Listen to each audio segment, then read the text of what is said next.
Welcome to the Call Guys podcast, co-hosted by Kevin Hopp and Ronen Pessar. This podcast is all about sales development and the art and science of building high-performing outbound sales teams. Tune in weekly to hear live cold calls and also to hear Kevin and Ronen interview some of the top names in sales development. Let's dive right into this week's episode and see what we can learn. So let's dive right in, Mr. Scott Leese. What's up, man? How are you? Doing fantastic. And I'm thrilled that you're here because for those of you who don't know Scott, I don't know what rock you've been hiding under, but Scott is someone who is near and dear to my heart. He, for those of you who don't know, he was a coach of mine for a while. I've devoured his books that he's put out there. I was in his Patreon group when he had one. Check out his new community that he's putting out. But he's an absolute legend, multiple time VP of sales and like multiple time consultant advisor to like some of the fastest, hottest growing startups in the world. So I know that's a humble intro, Scott. Jeez, yeah. I don't know if anybody's watching this, but I'm beat red right now. Oh, appreciate that. But I'd love to just start at the beginning. Like, tell us a little bit about your journey, especially the one that you outlined in your first book. I think it's a really powerful story for those who aren't familiar with it, of like how you ended up going into the sales route that you ended up going into. Yeah, the short version is I got started really late in my life and career. I actually never had a job until I was about 27 years old that had anything to do with a career or anything like that. I mean, I had gotten paid to coach sports or play or things like that, or a summer job type of thing, cleaning pools, random things. Never really had a job till I was 27. Part of the reason is right before my 23rd birthday, I fell extremely ill and spent the better part of the next 4 years primarily in the hospital fighting for my life, and had a bunch of life-threatening illnesses, autoimmune diseases, cancer scare. I've had 9 major surgeries, 4 life-saving abdominal surgeries. 2 of them were like emergency life-saving surgeries. And after all that, had to kick off of pain medicine and opioids that I'd been sucking down in the hospital for 4 years. So, you know, it was a long, painful road to get out from under that health scare. And then I had to figure out what the hell I was going to do with my life. I had studied religion and psychology as an undergrad, had a master's degree in learning theory, instructional technology, stuff like that. And in my mind, I had forgotten all of it. And, you know, it wasn't relevant anymore and I didn't know what to do. And I had a college tennis teammate who reached out to me and was like, you should try sales. You know, you don't have to have any experience. You can make lots of money. You're pretty, you know, convincing. You know, you got leadership. Like, you might be good at sales. And so that was how I got started, man. I ended up taking an entry level inside sales job in the Bay Area, and off I went. And I think it was an Addicted to the Process. You tell a story about one of your early days in the role where things weren't going well. And you were still, I think it sounded like, in the office making dials, and you're like, you know what? I can still call Hawaii. Yeah, that story is about the very first deal I ever closed. So I got this job, and it was, you know, fairly transactional sale, but it was old school, like make 100 and something calls per day, right? I got hired with like 20 people. It was the first 20 people to sell real estate, like lead generation services, basically. Okay. It was a huge class. They had never proven this out before. I would never recommend you start by hiring 20 people, but I guess they had money to burn. By that Friday of the first week, I was the last person that either hadn't quit or already closed a deal. The last one. And I remember thinking, I'm going to get fired today for sure. Like, it's been 5 days. I haven't closed a deal. This is a disaster, right? I'm like, I'm just going to stay and maybe they won't fire me. So they'll see me just at my desk working, right? And so I pivoted at the end of the day, take advantage of the time zones. I think I ordered a pizza and like grabbed some beers from downstairs. And I started calling Hawaii, and it was at 9:30 Pacific time at night. And I ended up getting this like one call close on this deal in Hawaii. And I looked around and the office was dark as hell. There was nobody else there. And I was like, whoa, what is this feeling? And I think I got addicted to that rush right then and there. But it also cemented for me at that point in time in my life, the only reason that sale happened is because I was out working everybody. That's right. And that became my only advantage back then. I felt like I could control my effort. I could control what time I showed up, what time I left, how much I got done during each day. And so I just obsessively poured myself into that job and getting good at it. And luckily for me, that was the last period where I really struggled. That's awesome. And I want the audience to kind of really take that in, that the thing you can control is what you poured all your effort into. Because so often we want to look at external things and say like, I can't control my situation and give up. But here's a great example of that. And you still live that, whether it's your LinkedIn brand, the multiple product offerings you put out as what seems like a solo business person, all the accolades you've built for yourself over the years, how do you still show up in that way today with what you're doing?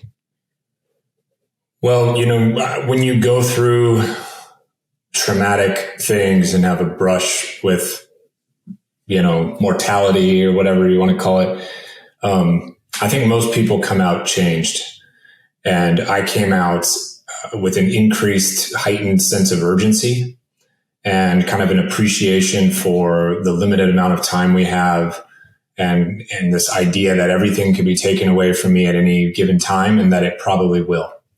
Because my health stuff is ongoing, ever present. So I kind of just came out, shot out of a cannon, man. And I'm like, I got to get this stuff done. I got to make up for lost time. I'm not going to waste or squander any opportunities while I'm still feeling good and feeling okay. And I have a difficult time doing nothing. And so I want to be feeling productive, and that production can take a lot of different forms. It can be me helping other people. It can be me starting a new business. It could be me, I don't know, surfing, going on trips. I'm not going to just sit down and veg out and eat potato chips and do nothing. I want to stay moving, and if I make $1 today, I want to figure out how to make $2 tomorrow.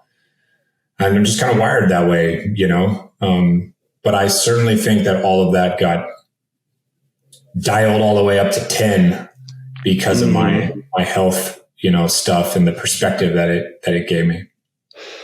And, if you were talking to your younger self and looking back at what you've learned over the years, what would be some of the things that as you started to climb that promotion path that you eventually took on leadership roles, multiple VP roles, you had a few successful exits, I believe.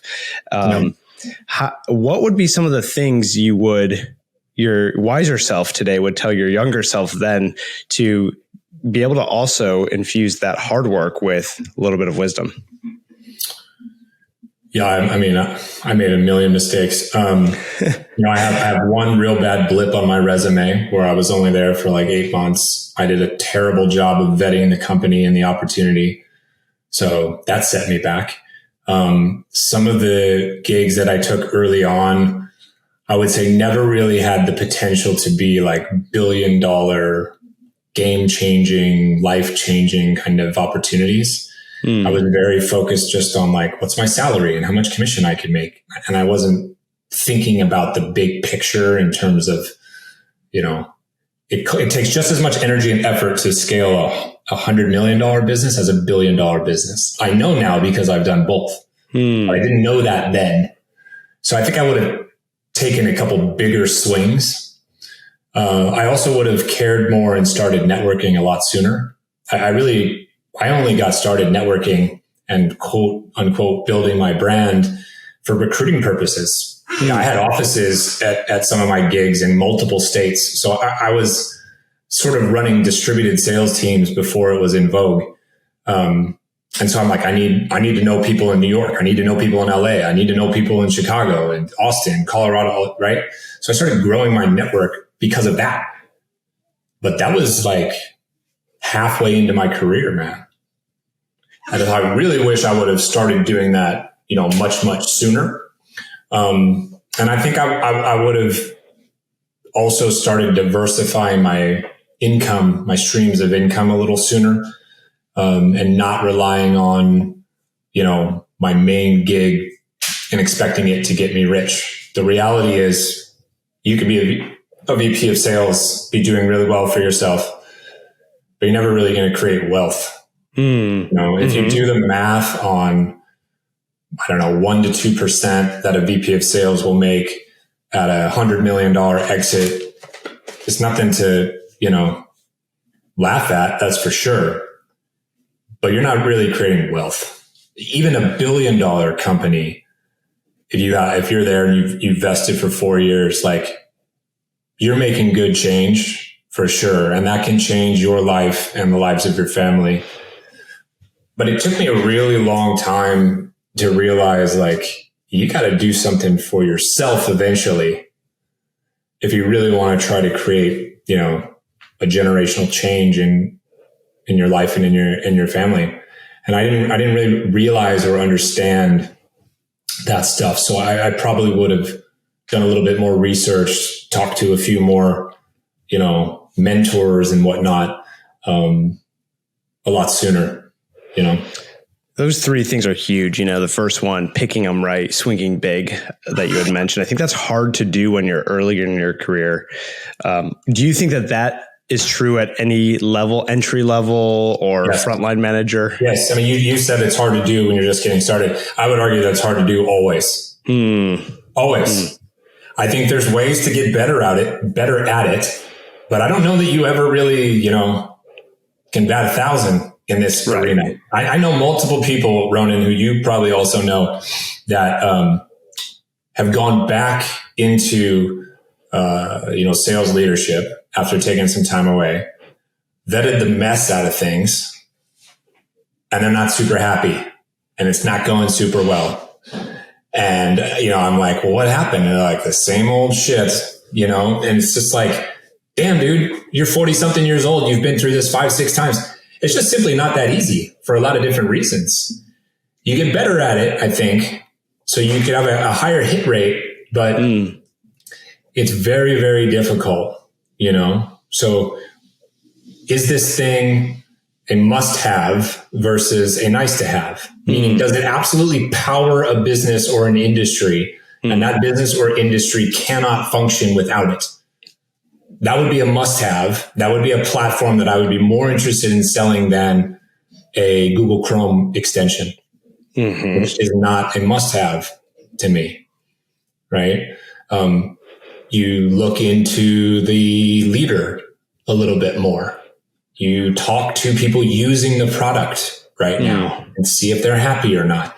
These are things that, some people don't do early in their career. Some people don't do later in their career. And again, you can still do those things and the freaking ground underneath you can change, man, because people don't present themselves to be a certain way. And, it's hard. It is really, really hard to pick winners. But it is probably the best thing you can do, goes without saying, for your career, is get really good at vetting opportunities. And those are some great tips. I want to just reemphasize them, being able to identify, is this a nice to have product or a need to have product? Vetting the leader. If you've got a good leader, there's going to be some signs there that you could probably identify just by talking to him once, talking to people who he manages or she manages, and then also customer interviews. That's an interesting one. Like, what do the customers say? The people using it. One thing that I saw, I got lucky with one pick in my career so far with Security Scorecard, and it was true. Rising tides raise all ships. When you're at a company that's doing really well, everything seems to go well for you as well within your role. But what I saw when I was interviewing there, and I remember walking away from that interview thinking, oh, I got to get in at this one compared to the other companies that I had offers from. one of which actually closed. Two of the other three closed down, and Security Scorecard is still pushing for IPO now. Yeah. But the thing was, their inbound leads, it was insane. They had like bare bones marketing, but they had a ton of hot inbound leads compared to the last startup I had just come from. And I knew the difference was insane. And so something told me people want this. So the demand is there, which must mean there's something right about this space. Yeah. And that's good intuition on your part. And it goes to show you how close you came to having a very different outcome if you would have took 100% one of these other gigs, And I want to go back to the thing you said about networking. You wish you started earlier. You started because you were doing recruiting. What does that even look like for people who are getting started today? Well, I think people confuse networking these days with building a brand and trying to become some sort of social influencer. Meaning you have to start creating content and doing all these things. No, you don't. What you should do is create a new KPI, a modern day KPI for yourself, which is how many people did I try to connect with on LinkedIn today? And how many new connections did I add today, this week, this month? Because those are now people that you might be able to help one day or that might be able to help you. And you just don't know which one's going to be, so critical. Right. And you just systematically do that 365 days a year, add 25 people a day, I think is the max. I think if my math is right, it's like 9,125 new connections you'd have if every one of them said yes. So let's just say half of them say yes. You're going to add 4,500 new connections this year. For somebody who's just getting started, that will absolutely change your business, your career, and your life. For people who are already a decent way, along, that's a pretty good number still. You go from 10,000 to almost 15,000. You just increase by 50% simply by sending out these requests. Keep in mind, this stuff compounds, right? So the more people you're connecting with, that they're going to start, new people are going to show up and try to connect with you. And then you just engage on other people's content. You don't have to create your own stuff at all. Just engage on other people's content. Start small and be like, great post, Ronen. I was just thinking about this today. Thanks for sharing. It doesn't have to be this like mind-blowing thing and create this huge dialogue. No, you do that enough and people start to see your face or your avatar, your name. They start to recognize it. They start to see who you are, where you work, what you do, all this kind of stuff. And then more people come towards you and you build up their muscle and strengthen it to a point where hopefully you're performing well at your regular role. First of all, you're adding and growing your network systemically like this. And now you're comfortable and confident and have some sort of audience. Now you can start sharing your own content. And that's how the whole thing just like builds upon itself. Yeah, that's a great tip for anyone out there who's thinking about getting out on LinkedIn or anywhere else on social to build their brand. Start by connecting and engaging with other people first. Build that tribe of people who recognize your name by putting out or depositing in their bank account before you withdraw. I think that's something that gets missed a lot. People just think, I got to post one a day and I'm good. It's like, not quite. Yeah, what's the point of posting if nobody's there to pay attention? I don't get it. And I know that that's slightly different advice than some other folks who talk about this, but I've never understood that, Yeah. I think it's a mistake, frankly. I mean, I think that when you post and if you don't get reactions, what you're looking for, it can be deflating. Mm-hmm. And, that deflation sometimes turns to negativity and turns you off and you lose motivation to keep up with this. Whereas, again, back to what I was saying before about focus on things you control. You 100% control how many connection requests you send today. 100%. You might not control the number of acceptance messages you get, right? But if you send the right type of message, you're going to get some. And then you're growing. And then you feel that growth. You see that growth, right? And you experience it. That provides positive reinforcement and it kind of motivates you hopefully to keep going. That's where I think people should focus if they haven't gotten started yet at all. Yeah, those are some great tips. And I want to keep it to one more question and then wrap up with a little bit of the end in mind of as towards what you're working on now with GTM United. But before we get there, you've been in leadership and sales leadership, seen plenty of leaders. You coach leaders. What do you think is one of the most common mistakes for like a first-time sales development leader who's just starting to transition into that kind of a role that you advise people on, or something that you see happening all the time that is one of the big no-nos?